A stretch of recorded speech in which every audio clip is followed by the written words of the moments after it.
Welcome to Major Stories. I am Joel Crosskill. We begin Major Stories with news from today's post-Cabinet press briefing. Cabinet has approved the establishment of a National Violence Prevention Commission. The announcement has been described as timely, given Parliament's recent extension of the states of public emergency across the island, as well as mixed reactions from the public on the effectiveness of the enhanced security measures. With this evening's lead, here is my colleague Jamaica Maitland. Government will soon name the members of the National Violence Prevention Commission, having received the approval from Cabinet. The Commission is expected to conduct a comprehensive review of all existing public and private violence prevention programs, including the states of public emergency across the island.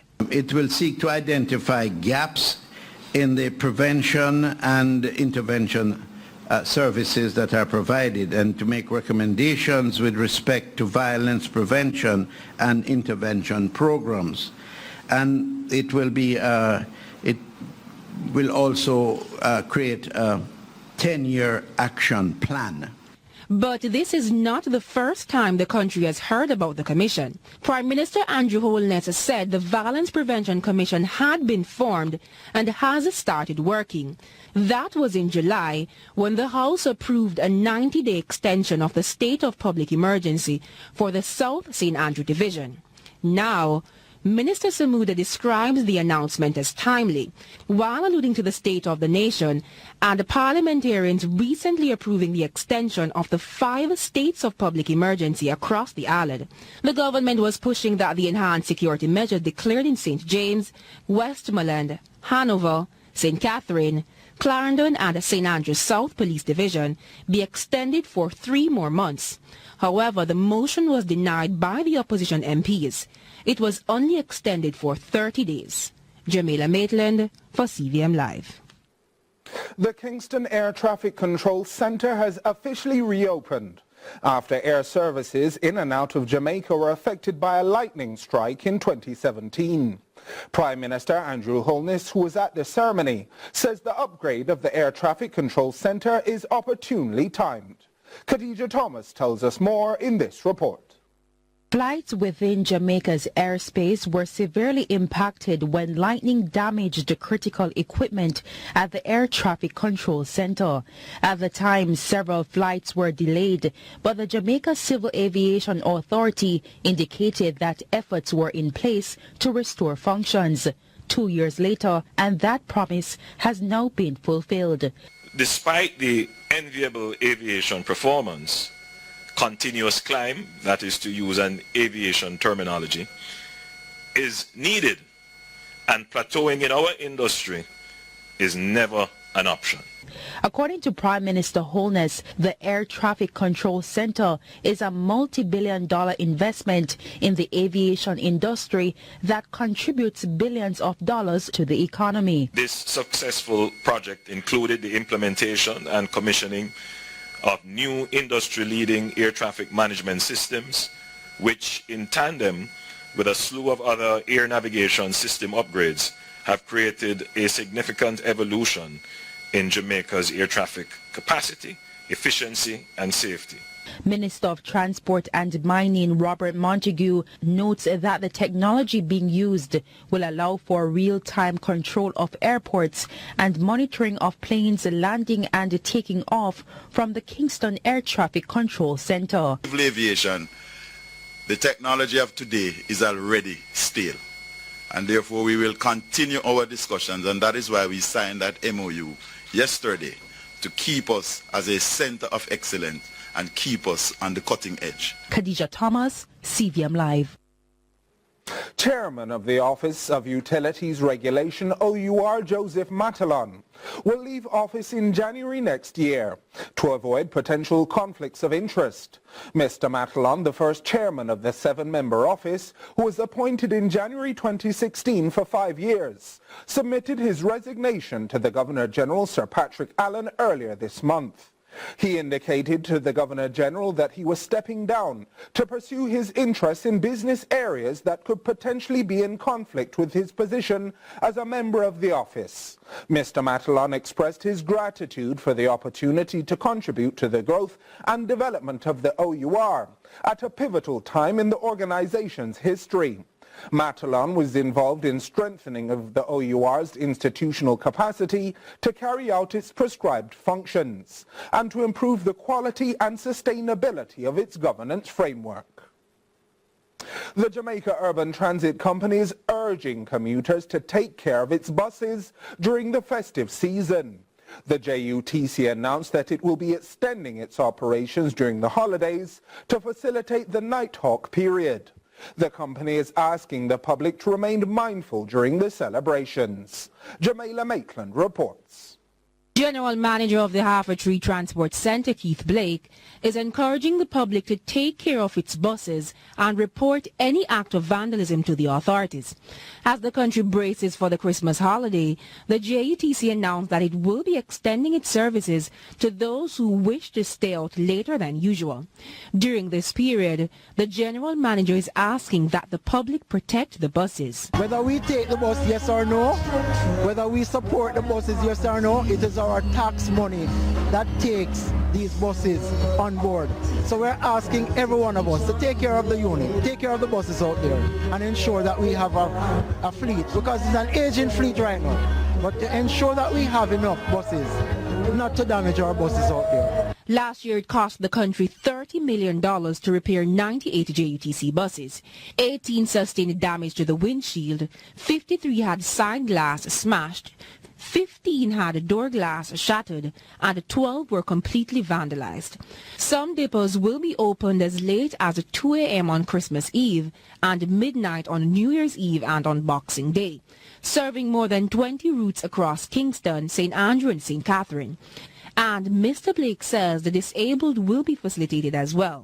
Once there's a problem with one of our disabled buses, we put in place something else and with assistance on those buses to ensure that they are taken home each and every day from school. He says during the holiday, work will be done to repair several buses in anticipation for the new year.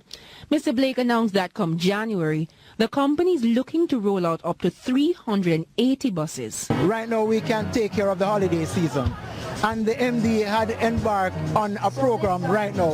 During this season, we are trying to work and fix more buses so that come January, we'll have a good amount of fleet, about around about 360 to 380 buses rolling out come January. Jamila Maitland for CVM Live. The amended noise abatement conversation continues. While some promoters are feeling good about the decision to allow public events such as parties, meetings or church events to go until 4 a.m. on weekends and 2 a.m. during the week, some vendors are still not pleased. As our reporter Aladdin Love tells us, they argue this is bad for business. I can't make no money, brother. No, man. As me I go sell that at the time, dance lock off, brother. It's bad for business. It's not good if the event turn off at 2 o'clock in the night. Sometimes 12 o'clock people just coming out, but you start party 2 o'clock. It's over. The Noise Abatement Act includes a midnight cutoff time for events held during the week and 2 a.m. for weekend events. However, the law has been temporarily amended to allow persons 2 more hours for the holiday season. According to vendors who were at a stage show in Jerusalem, St. Andrew on Tuesday night, the extension is not enough.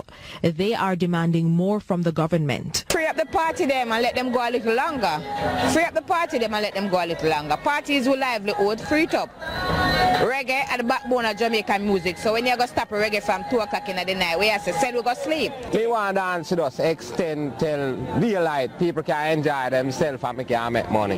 This take care of my family, everything, every bills me have to pay out of it. This vendor confidently expresses that longer party hours could be a crime-fighting strategy. The government have to do better, give the people them some more time, and I feel feel if the government allow the party, we will have less crime. Because sometimes the guys them who come at the party and a party, them a fine girl for dance with, so them did it till daylight, a bleach for the girl. So by the time they not have no crime for go commit, cause them a bleach for a girl. She believes the Noise Abatement Act should introduce a 4 a.m. lock-off time during the week and 7 a.m. on weekends to make vendors and patrons happy.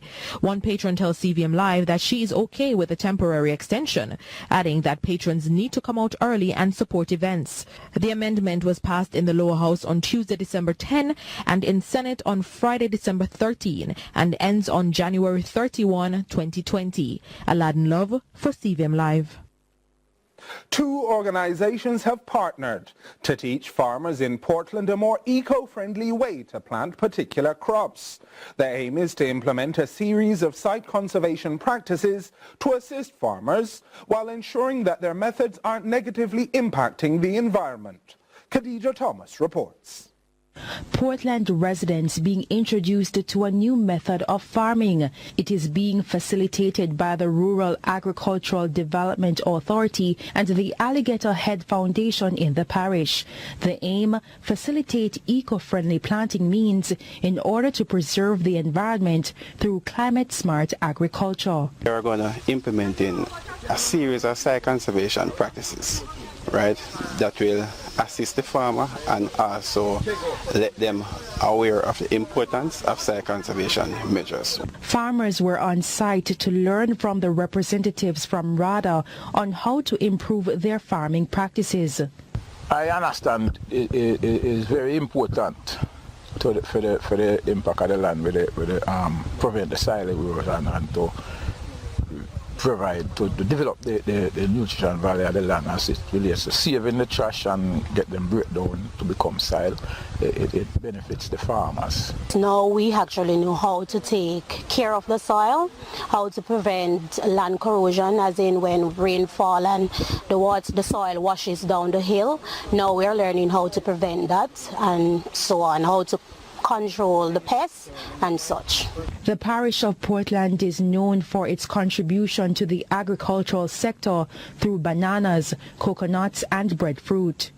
This new means of farming is expected to facilitate greater production of main crops, thereby benefiting the country's economy. If farming is done in a manner that is not sustainable, the chemicals, the soil, etc. runs off into the streams and ends up in our coastal waters. So our intervention is aimed at tackling the problem from the ridge all the way down to the reef. Khadija Thomas,